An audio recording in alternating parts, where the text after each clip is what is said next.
What's going on, everyone? So Anthony Davis got his new contract, as I'm sure all of you are aware, and the Lakers have him locked up through 2028.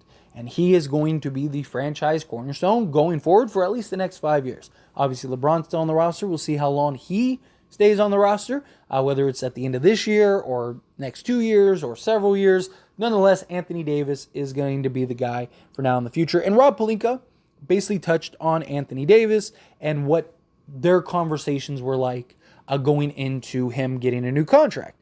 And he said, in our conversations with Anthony, he desired to lead our franchise to the next several years, becoming abundantly clear. AD understands that his commitment to being the hardest worker, combined with his high character, is what will define our culture for many seasons to come. It is a proud day for Lakers Nation when we're able to extend the contract of one of the game's most dominant two-way players. So, obviously, Rob Pelinka is going to speak highly of his guy. He's the Lakers superstar.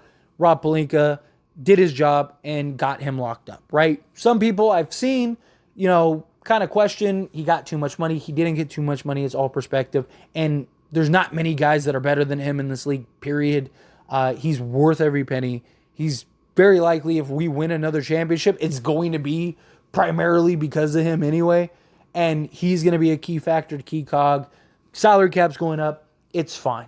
Worst case, he becomes a trade chip at some point. The next guy that signs the next contract, he's going to get the most money. It's just how it works in the league, right? You're not getting somebody better than Anthony Davis. He's also the superstar that when LeBron leaves is going to attract other superstars and make the Lakers a desirable destination. Because the Lakers have a nice core, but having one superstar, they're going to look at it as like, yeah, they have a nice core, but is it enough for me to win? They look at it and they go, oh man, that's a really nice core. And they have Anthony Davis. Oh yeah, we winning. That's where you're going to start getting those post-LeBron stars that are going to be willing to come over. Anthony Davis, he is the best two-way player in the league when he's on, right? His defense isn't the question. He is the best defensive player in the league, bar none. It's not a question. The numbers, the stats, everything back it up. I test all of it, right? But it's the consistency on the offensive end, and it was the question marks about just him being able to play throughout a full playoffs. He did that, right? He also is a guy that, when he's on, is arguably the best player in the league. Dude, he led the league in 30 and 15 games. He led the league in 35 and 15 games. He averaged 26-12 with a steal and a half and 2.5 blocks per game. I mean, the guy absolutely stuffs the stat sheet. Problem is that, one game he's 35, 15, 3, 2, and 2. And then the next game he's like 15 and 12 or something like that. It's like, come on, dude. But he is unselfish and he is willing to play within the team. And it is rare to find a guy like that, right? And his defense is always there and is always on. Now, also, why wait? You're going to give him the max deal regardless. Why have that loom over the franchise over the season, especially when you're trying to win an NBA championship, right? And you have a roster that's capable of doing it. You want Anthony Davis to feel like he's wanted. The last thing you want is Anthony Davis to start questioning and, looking for ways out or whatever. You just don't want it. Like, why? You locked them up. You got them locked in. You're good. You're in a good position. You got your star for the future. So now the Lakers will be relevant for the next, at least 5 years with Anthony Davis. We'll see what other stars end up coming post LeBron James, or maybe one of our guys turns into a star, right? Max Christie, still only 20. What happens with him? Do we have like our modern version of Shaq and Kobe, right? Like that could be something that's a real possibility. We'll see. Time will tell. But nonetheless, Rob Pelinka, he did the right thing. Locked in Anthony Davis long term. Lakers are set. They have their power forward or center for now and the future. Anthony Davis is a top 10 player in the league. Even with his inconsistencies, he's a top 10 player in the league. And look at guys like Joel Embiid is arguably the best player on the planet. And one of the best players in the league, one MVP, and that guy disappears all the time too. Like it happens, right? Like there's plenty of stars in the league that just completely disappear and have inconsistencies, right? The difference is Anthony Davis, his defense is always there. You never have to worry about his defense, right? Like he is a top 3 center in the league. You got Embiid, Jokic, and Anthony Davis. There's no who's better. And then even this whole like street close thing is just such a silly narrative. Right? Like Anthony Davis has played more games than like half the league since 2020. Like you go look at the list of stars and the games that they have played and Anthony Davis, and he's played more than like Paul George, Kawhi Leonard, Steph Curry, like Kevin Durant, Kyrie Irving. Like the list literally goes on and on, right? Like, so this whole narrative of like Anthony Davis is street clothes, like, so are like half the stars in the league. So the difference is that when Anthony Davis plays, the Lakers are terrifying, right? And the Lakers can win an NBA championship on the back of Anthony Davis, especially with this roster. And he should also improve. Not just that, but one, I hope he kind of takes over the reins this year. I hope he kind of establishes himself as like the guy this year. But I do think once LeBron leaves, he'll be more willing to take the reins, right?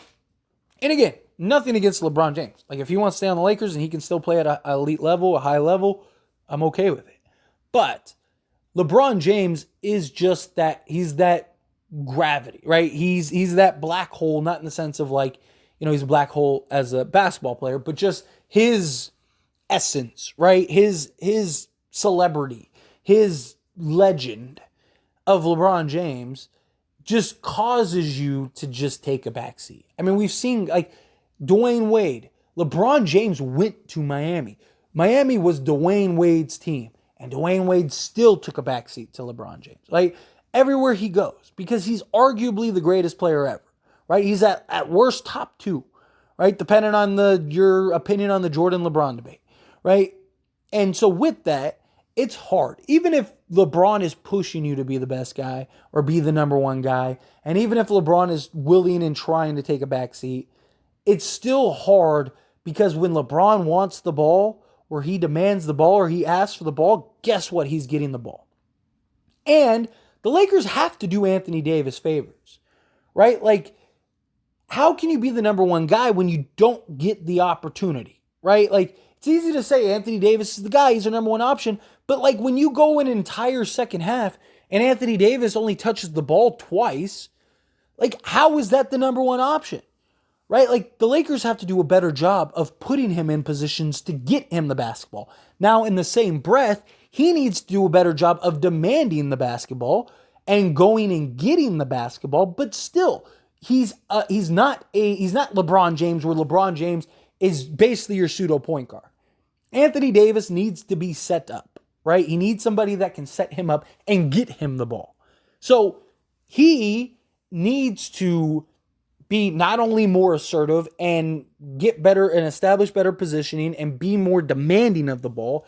The Lakers and their offensive game plan needs to be more tailored to Anthony Davis, right? Again, it's hard to be consistent when one game you get 25 shots and you can drop 40, and the next game you get 12 shots. And it's like you have to, if you miss a single shot, you're not getting 20 points, right? Like you have to make all 12 of your shots. Even if he shoots 50%, he's only getting 12 points, right? Like, so that's the big difference, right? You have to put yourself in a position to allow Anthony Davis to have success.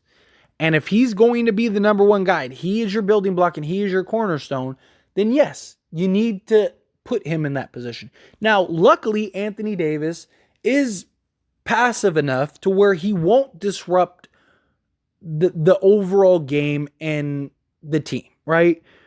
So, and what I mean by that is like, if Austin Reeves has it going and he is just torching and closing, then Anthony Davis is okay with taking that back seat, right? We've seen him do that. And we've seen him completely win games just on his defense. And he only had, 12 points. But he was just so good defensively, and he didn't need to score more, right? I'm not saying Anthony Davis has to be, Wilt Chamberlain, right? I'm not saying he has to go and get, like, even just the 26 and 12 with 1.5 steals and 2.5 blocks, like, that stat line is perfect, right? I'm totally okay with that. That is superstar top 10 player numbers, right? Best defense player in the world. And then on top of that, a legit 26 and 12 guy. Like, who's putting up numbers like that, right? Like, so, Giannis, there you go. Like, outside of that, Anthony Davis is ridiculous. But he's willing to, okay, like, hey, Reeves and D'Lo are killing it. Like, why am I gonna touch the ball when I could just lock it down defense, grab the rebounds, kind of be a distraction, and let these guys just continue to go off, right? Like, it's good to have that, right? It's good to have a star that can be unselfish. But when that isn't happening, Anthony Davis needs to be the guy, right? Like, if the team doesn't need him to go score 30, then don't force 30, right? Like, we've even seen LeBron, where he'll go and drop 30 and a team will lose. And it's like, because nobody else was getting going. Like, you got to find that balance. And I think Anthony Davis can find that balance and be that balance, but we're going to need to start seeing that, right? He's got to be worth the money. And I do think he will be, but time will tell. Anyway, as always, this is a discussion, so I pass the question on you. Let me know your thoughts and opinions down in the comments below. How do you feel? What do you think? Do you think Anthony Davis, he'll be the guy, he'll be going forward, he'll be the attractor? What do you think of Rob Pelinka's comments about Anthony Davis? How do you feel? Whatever your thoughts are. Again,